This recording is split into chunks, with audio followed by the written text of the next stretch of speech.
Hello, welcome to another episode of the Coffee and Craft podcast.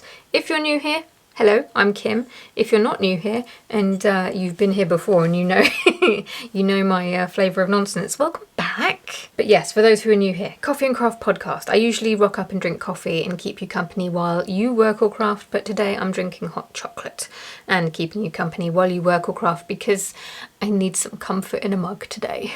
What we're going to be talking about today is I thought it'd be fun to sort of drag up some mistakes that, not so much mistakes that I've made, I've done that video in the past, but these are kind of myths that I believed about what it would be like to run a handmade business and to basically quit my job and work for myself full time. You know, I had visions of what I thought it would be like, and now that I'm doing it, and I'm very, very grateful, best job ever. Even if I can be my worst boss ever sometimes, I love it. I'm just saying, the reality is very different. And at the time of filming, it's the end of November, or coming up to the end of November, which means we're coming into a time when there's going to be a lot of new people coming to the space, looking for advice and looking for just tidbits about what it might be like to quit their job and start a business or that kind of thing.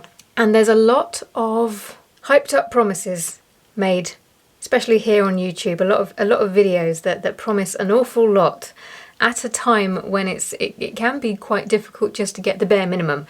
So I've been trying to make some videos, this one included, where I'm hoping to be able to offer a little bit of balance and hopefully a little bit of honesty and reality in what can otherwise be a space where it seems that it's really easy to become a six-figure business within months on certain platforms, such as but not limited to Etsy, and all you've got to do is the bare minimum to do it. And I mean, I'm surprised that kind of content still works, quite frankly, but just remember, everyone, that I make physical handmade products, so everything that I say comes from that point of view, that angle. That's where my experience and mistakes lie. But I did make a video last week, and in it I said that mistakes are one of the best ways to learn. So there you go. I must be very wise. I've made so many mistakes. But you know what? There are people in the world making bigger mistakes than me at the moment, so let's get on with the video. Okay, I think one of the first sort of myths that I thought, especially at the beginning, was that passion alone would be enough. But what I meant was that when things got hard, it wouldn't matter, because the passion would see me through, and I would love everything about the business, all of the different jobs, because I was passionate about what I did. I mean, you've heard that the saying, do something that you love and you'll never work another day in your life again, or something. I'm paraphrasing, but I believed that. I heard it, I thought yes, and I ran with it, and then I fell over, because passion is you need to love what you do. That is true. But to say that you will never work another day in your life is absolute not true. You will probably work harder than you've ever worked in your entire life. And as I said in my last video, and I have already alluded to, you will probably end up being the worst boss you've ever had. Because if you think you've had bosses from hell, wait until you become your own one. I mean, there's lots of admin. There's a lot of stuff that doesn't feel like it's got anything to do with your art, your work, the thing that you want to do. There'll be an awful lot of stuff that will take you away from creating and away from making, and it will make you feel bored at best, resentful at worst, and it's got to be done. Case in point, a couple of weeks ago, I realised that I needed to upload some more documents to AdSense, Google, here on YouTube. You have to do it periodically to make sure that you get paid. And the last time I did it, they didn't need a document that that is needed now. And I was like, oh, okay, cool, no problem. But they didn't accept a lot of the documents that I had. So I was like, well, oh dear, great. What will you accept? Well, they didn't tell you. So I was like, okay, let me go find that answer then. And about a day and a half was spent trying to find out what it was that I could get that Google would accept, because freaking wouldn't tell you. Turned out I had to contact HMRC, which I did. And then one of the pieces of information they wanted was an article number, which I had no clue about. So then I had to research that. Long story short, it's all fine. I got the documents. I've loaded it up onto Google. Everything is cool. But the amount of digging for information and researching stuff that I knew nothing about to make sure that I was providing the right info, admin, stuff that goes on in the background that nobody knows about, took a blimmin' long time. Did I enjoy it? Did I heck? Passion will get you so far, but there's no amount of passion that will make me enjoy dealing with HMRC. Passion is great. It's not enough on its own. So yeah, linked to people not appreciating just how much work goes on in the background, another myth that I had was just, as I did then, I think, underestimating how long everything takes. Now, that doesn't just go for the things that I make, which I still underestimate how long everything takes. And launches, I still underestimate how long I need to prepare for one. Oh, I'm not sure that's a mistake I'm ever going to learn, but hey ho. Just reaching your goals as well, I think, because even if you keep track of all of your data and you turn into a proper little data monkey and you're in there, even if you can, even if you have enough data under your belt to be able to try and predict how long it will take you to reach a certain goal, it takes one change and it can be something completely out of your control. It often is. That will just change everything. I mean, if we think about the pandemic, however many years ago it was, it always shocks me, so I'm not going to think about that too hard. But I mean, that was something that none of us could have prepared for, and it changed everything for everyone. So that was a pretty extreme case in point, but a case in point. I underestimated how long everything would take back then, and I still do. I think that might actually be a me problem, but I thought I would stick that in because there might be some of you that can relate, and if you can... Okay, this one, don't shout at me. I have learnt this one since. But when I first started, I thought that lower overheads would equate to sort of higher profit. And I've often spoke about how I am a bit tight. It takes a lot for me to spend my money. I'm getting better, but I don't like spending money in my business unless I absolutely have to. My point is that I often thought that if I just kept my overheads down, then it would just increase the amount that I would make. And given that I am a handmade business, it does mean that I make fewer sales than someone who doesn't have a cap on how much that they can make. So that was a way of me trying to bridge that gap. But... what I hadn't taken into consideration, which I very quickly did, was the need to price for your time. Because I can make something and the supplies, the materials, that's the word I'm looking for, the cost of which might be quite low. And even when you've taken it into consideration, taxes or fees, etc., it still might be quite low.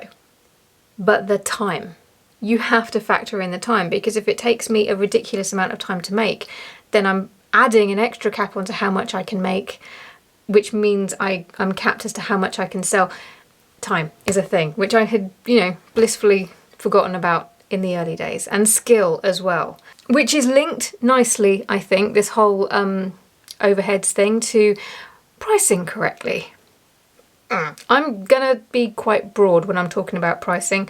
I will say it can be quite personal, because it's going to depend on things like what you make, who you're going to sell it to, what platforms you're selling it on, and also your business, the kind of business model that you have. So it's very difficult for me to talk about pricing in a way that's a one-size-fits-all. See, the main problem that I've had is finding that balance between charging what you're worth and what your work is worth, and staying within that ever-changing guide amount that people are willing to spend.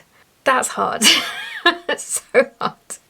But from the maker's point of view, you know how much your time is worth, you know how much your skill is worth, and sometimes that can mean that the item that you're making There's just no point in selling it at the end of the day because it will be too much and nobody will spend that much.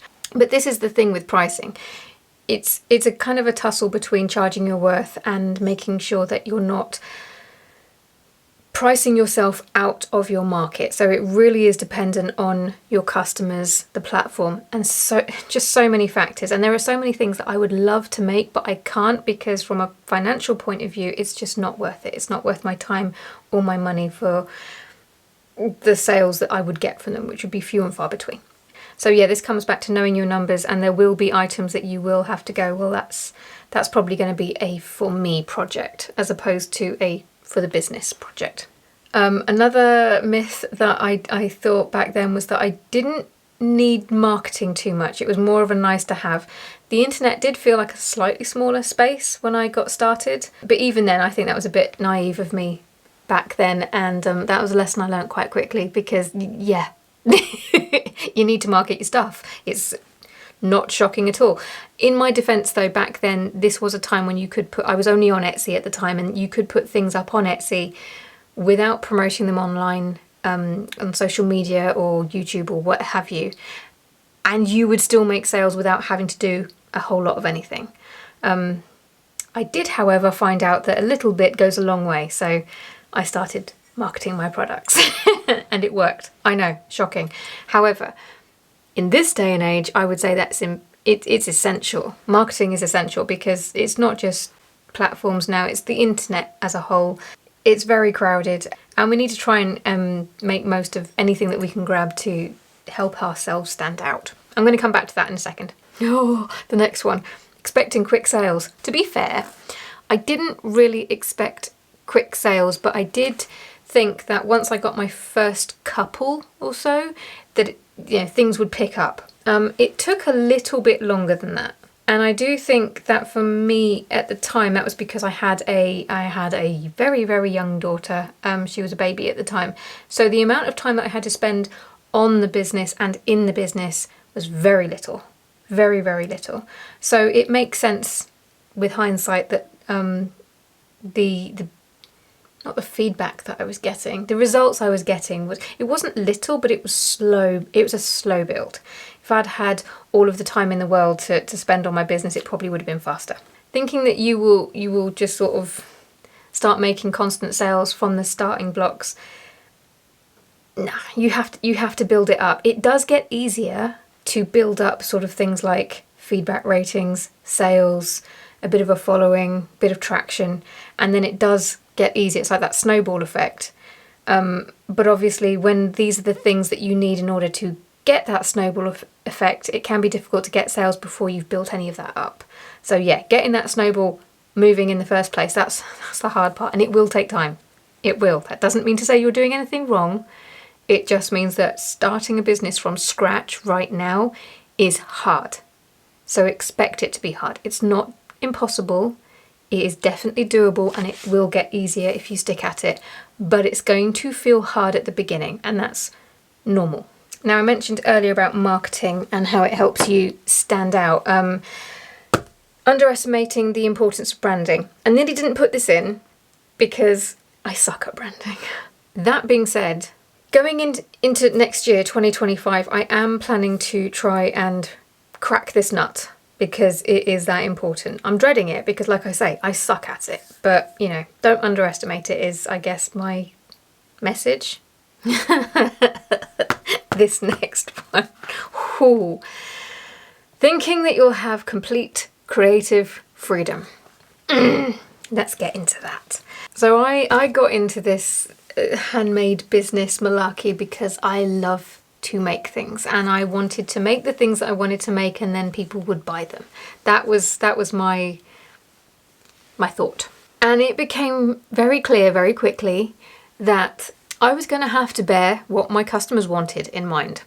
I know, another shocking thing, but nevertheless, this was something I had to learn. Yeah, and customer feedback and demand can definitely affect what you make. It can, if it's taken too far, it can push you in directions that you don't want to go in. Like when I ended up making festival gear instead of dresses when I was called the dress tree, and I went on for about a year or 2 years, where I didn't make a single dress because I had gone down this other route. But that was because I got the balance wrong. I had gone from making stuff that only I wanted to make to making stuff that only my customers wanted. And there needs to be a bit of a balance when you are a creative business, because that's the reason we get into it. So I've spoken before about how I've got a mix of things in my shop, of things that I feel passionate about and want to make. You can't see it, but these little sort of clay framed embroidered pieces of artwork, they don't sell very often. These are my babies at the moment. I love them. Whereby most of the things that I sell are embroidery PDF patterns. I have stick and stitch patches, supply stuff. It's a sort of, I don't know what this is. It's a Kate Bush dance. Balance was the word I was thinking of. Oh my gosh. It's a balance and a compromise, there's another word, of making the stuff that you feel passionate about and the things that you really want to share with the world, but also keeping an eye and an ear out for what your customers really want.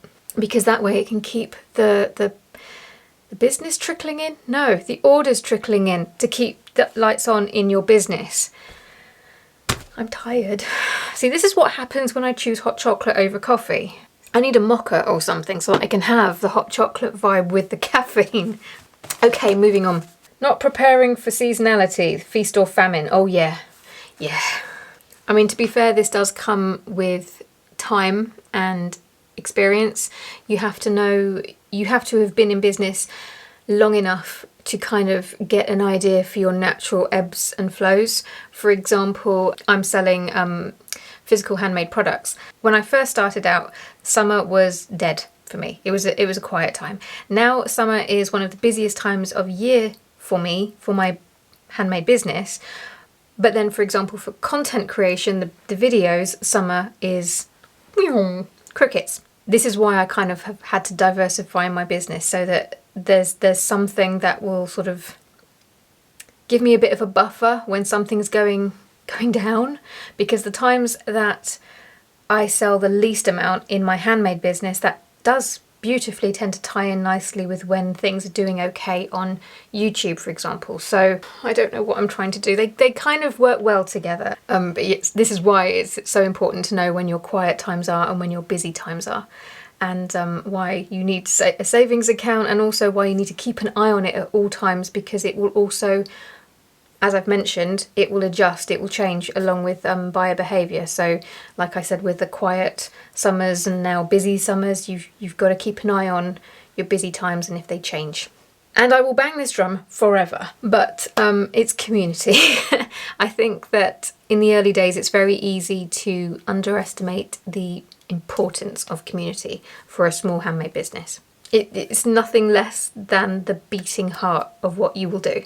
And I think that we can fall into the trap of focusing on the vanity metrics for platforms that we're on and trying to increase numbers for numbers' sake, when in reality it doesn't necessarily turn into anything substantial. It's not just a nice to have. It's not just like a woo-woo, yeah, good fuzzy feelings around your business. I've talked about how you have to evolve and change your business to sort of stay relevant. And I have found the best way that I've been able to do that is through my community and through the chats that we've had, and it happens organically.